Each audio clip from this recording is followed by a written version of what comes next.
Welcome dear students in my class बिंदु कुमारी English classes. तो आज हम पढ़ने वाले हैं बोलचाल में अभिवादन के वाक्य, यानी हम जब इंग्लिश में बात करते हैं किसी से तो किस तरह से किसको ग्रीट करेंगे, यानी उसका नमस्कार कैसे करेंगे वो हम सीखने वाले हैं। जैसे हम हिंदी में किसी के हमारे लिए रिस्पेक्टफुल वर्ड होता है, हिंदी में हम करते हैं प्रणाम, ठीक है, या नमस्ते, नमस्ते दादाजी, नमस्कार पिताजी, सर, अंकल, आंटी। तो अगर हम इसी चीज़ को इंग्लिश में कहते हैं तो क्या कहेंगे? दादाजी को इंग्लिश में कहा जाता है ग्रैंडफादर। और नमस्ते के लिए कोई पर्टिकुलर वर्ड इंग्लिश में नहीं है, वो समय के बोध के अनुसार आपको विश करना रहता है, लोगों को ग्रीट करना रहता है इंग्लिश में। जैसे मैंने आपको लास्ट क्लास में ही बताया था कि समय के बोध के अनुसार गुड मॉर्निंग, आफ्टरनून, इवनिंग होता है। तो अगर हम सुबह के 12 बजे से पहले किसी को मिलते हैं और उसको अगर हम अभिवादन करते हैं तो हम कहेंगे good morning grandfather, good morning father, good morning sir, good morning uncle, है ना। इस तरह से हम उनको सुबह के वक्त में अगर मिलते हैं 12 बजे से पहले तो गुड के साथ मॉर्निंग लगा देंगे। इसी तरह से अगर हम दोपहर 12 बजे से लेकर शाम 5 बजे से पहले तक मिलते हैं तो वो समय हो जाता है आफ्टरनून, यानी कि दोपहर का वक्त है। दोपहर के टाइम पर हम कहते हैं क्या, नमस्ते या प्रणाम दादाजी, अगर वही मिले तो, या कोई और भी मिला जो भी हमारे लिए रिस्पेक्टफुल है और हम उनको हमें प्रणाम करना है या नमस्कार करना है तो हम उनको वहाँ पर कहेंगे good afternoon grandfather, good afternoon father, good afternoon sir, good afternoon uncle, good afternoon aunty, जो भी हैं। इवन फ्रेंड्स भी मिलते हैं तो गुड आफ्टरनून फ्रेंड्स, इस तरह से हम बात करते हैं, ठीक है। और अगर हमको वही व्यक्ति या रिस्पेक्टफुल पर्सन हमें शाम को मिलते हैं, शाम के 5 बजे के बाद, तो हमारा जो शब्द हो जाएगा वो गुड आफ्टरनून की जगह पर इवनिंग हो जाएगा। तो 5 बजे के बाद संध्या बेला आ जाती है, शाम का समय आ जाता है, इसलिए हम कहेंगे क्या, good afternoon, good evening grandfather, good evening father, good evening sir.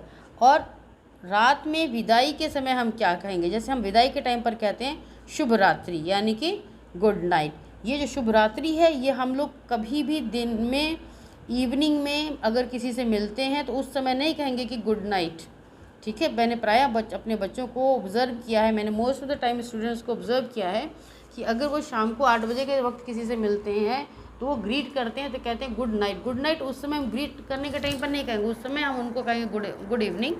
और हमारी जो मुलाकात है वो मुलाकात का सिलसिला जब हमारा पूरा हो जाएगा तो हम कहेंगे उनको गुड नाइट, ओके, जाने लगेंगे तब। ये हमेशा समझ लीजिए कि ये डिपार्ट के टाइम पर इस्तेमाल होता है, जब हम बिछड़ने लगते हैं तब। सो दिन में किसी भी टाइम जब हम समय का बोध न कराना हो तो हम क्या कहेंगे? जैसे समय का बोध नहीं कराना और ये जो टाइम है आफ्टरनून, इवनिंग और मॉर्निंग करनी, तो हम क्या उससे दोबारा, उस समय हम बिछड़ रहे हैं तो, उस समय हम जा रहे हैं तो, जैसे मैंने कहा कि शाम के टाइम पर अगर हम मिलते हैं और हम जाते हैं तो हम उस समय कहेंगे गुड नाइट, ठीक है। जैसे गुड इवनिंग हुआ, मुलाकात हुई, बात हुई और उसके बाद हम बिछड़ रहे हैं, जा रहे हैं, डिपार्ट हो रहे हैं, हमको कन्फर्म है कि अब हम इनसे आज की डेट में दोबारा नहीं मिलने वाले, हमने गुड नाइट कहा।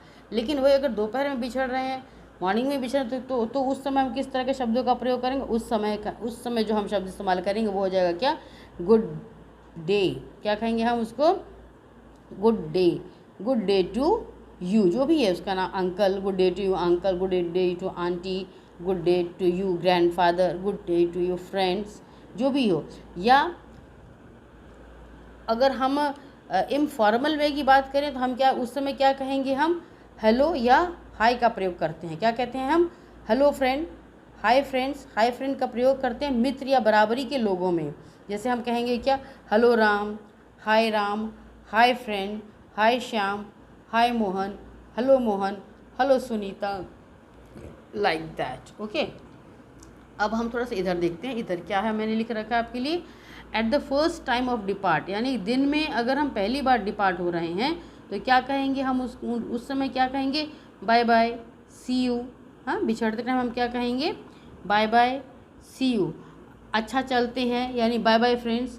थिंग्स टू रिमेंबर, ये कुछ चीज़ें जो आपको याद करके रखनी है वो ये है कि इंग्लिश में फादर को, पिताजी को फादर कहा जाता है, माँ को मदर कहते हैं, दादाजी को ग्रैंडफादर कहते हैं, दादी माँ को हम ग्रैंड मदर कहते हैं, अंकल किसको कहते हैं? चाचा, मामा, फूआ, मौसा, जो भी हैं, जो भी ज्येष्ठ हैं, रिश्ते में जो पढ़ते हैं, जो हमारे पिता तुल्य हैं, उनको हम एक नाम से पुकारते हैं, वो होता है अंकल। उसी तरह से जो हमारी माँ तुल्य यानी माँ के बराबर जो होती हैं, जैसे चाची, मामी, बुआ या फुआ, मौसी, जो भी आप कहिए उनको हम क्या कहेंगे, आंटी। एक शब्द है आंटी, हिंदी में हम कहेंगे चाची, मामी, लेकिन यहाँ पर सीधे कहेंगे क्या हम, आंटी। इसी तरह से अनजान महिला भी अगर हमें कभी मिलती हैं, अनजान व्यक्ति या अनजान महिला जो मिलती है, अगर हमको उनको संबोधन करना है तो हम कहेंगे सर या madam. We will use what, sir and ma'am.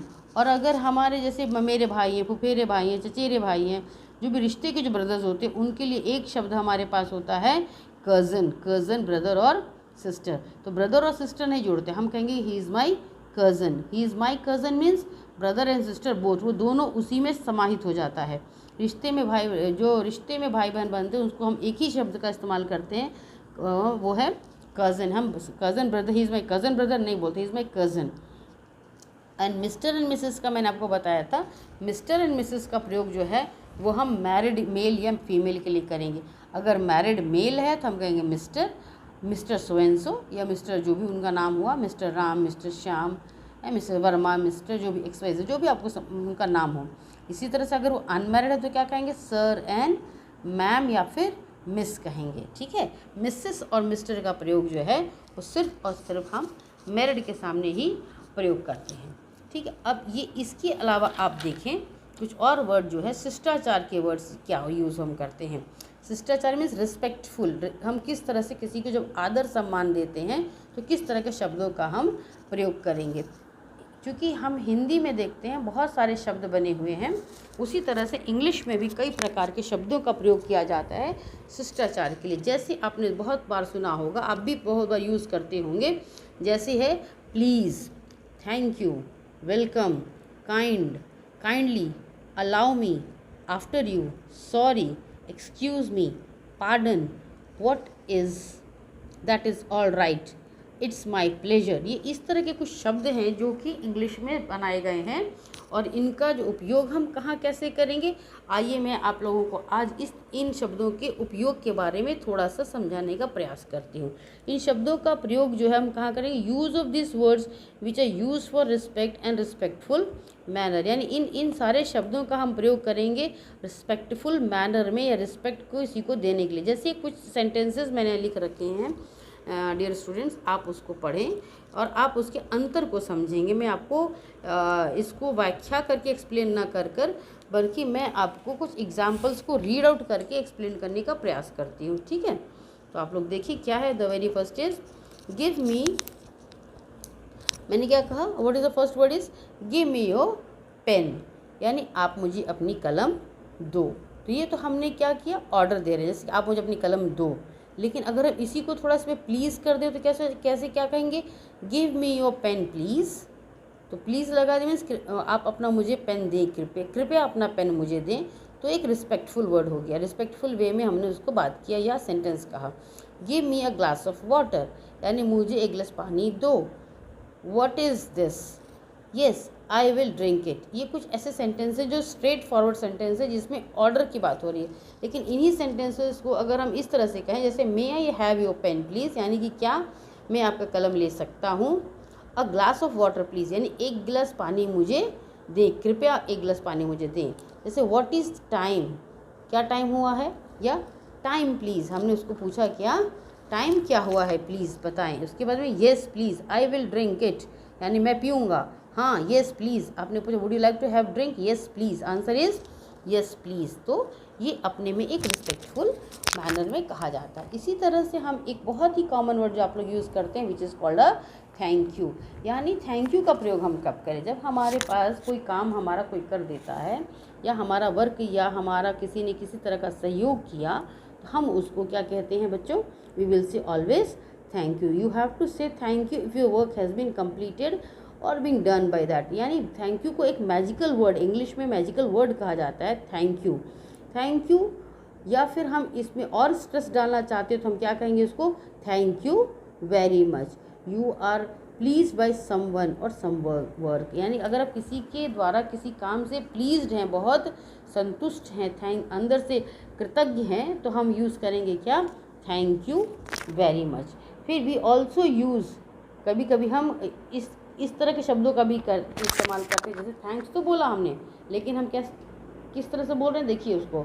We also say no thanks, यानी नहीं शुक्रिया, यानी अगर हमको उसकी मदद नहीं चाहिए तो हम कहते हैं क्या, नो थैंक्स। जैसे फॉर एग्जांपल आप देखिए, do you want to have more water, यानी कि आपको और पानी चाहिए, तो आप कहेंगे सीधे कहें नहीं, तो नहीं कहकर हम क्या कहेंगे, नो थैंक्स। ये रिस्पेक्टफुल में, पोलाइट वे में हमने बात किया।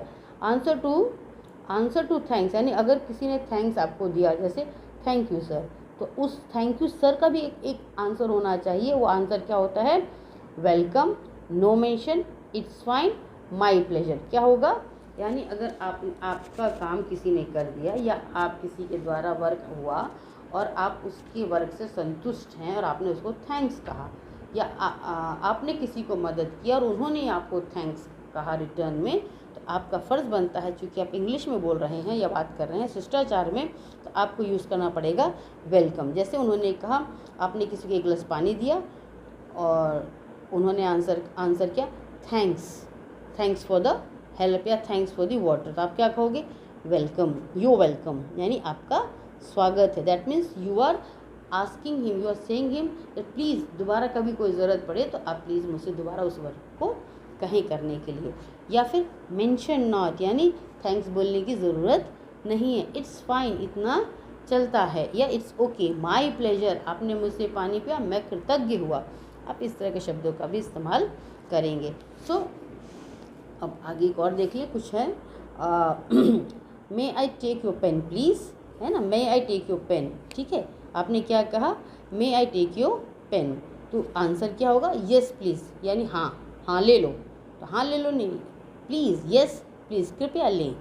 ओके, अगर किसी को किसी प्रकार की सहायता देनी है तो क्या आप कहेंगे, मे आई हेल्प यू, क्या कहोगे, may I help you, what will you say, may I help you, क्या आप कहेंगे, मे आई हेल्प यू। या फिर हम एक और इसमें ये इस तरह से भी कह सकते हैं, please allow me to help, क्या कहेंगे हम, please allow me to help, please allow me to help. Okay, या फिर प्रायः हम महिला या वृद्ध को मदद करते हैं, तब उस समय हम क्या कहेंगे, आप पहले, जैसे हम इंग्लिश में हिंदी में बोलते हैं ना, पहले आप, हिंदी में हम बात करते हैं तो पहले आप, तो पहले आप का हम इंग्लिश में अगर कहेंगे तो फर्स्ट यू नहीं होगा वहाँ पे ट्रांसलेशन या उसका इंग्लिश में सेंटेंस, हम वहाँ पर क्या कहेंगे, आफ्टर यू।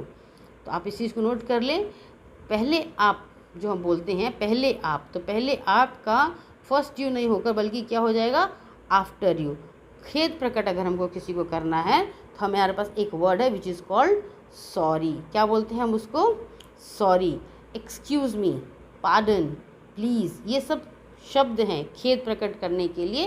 तो सॉरी स्ट्रेट फॉरवर्ड, किसी तरह से किसी मिस्टेक होती है, यू सिंपली से सॉरी, एक्सक्यूज़ मी, आपको रास्ता चाहिए, किसी को कहना है कि कृपया आप साइड हो जाएं, तो आप कहेंगे एक्सक्यूज़ मी, पार्डन प्लीज़, यानी प्लीज़ कृपया दोहराएं। Okay, so thank you dear students, this is for second day English class. Okay, and today we have learn शिष्टाचार और रिस्पेक्टफुल वर्ड्स, ठीक है। तो welcome in my life once again.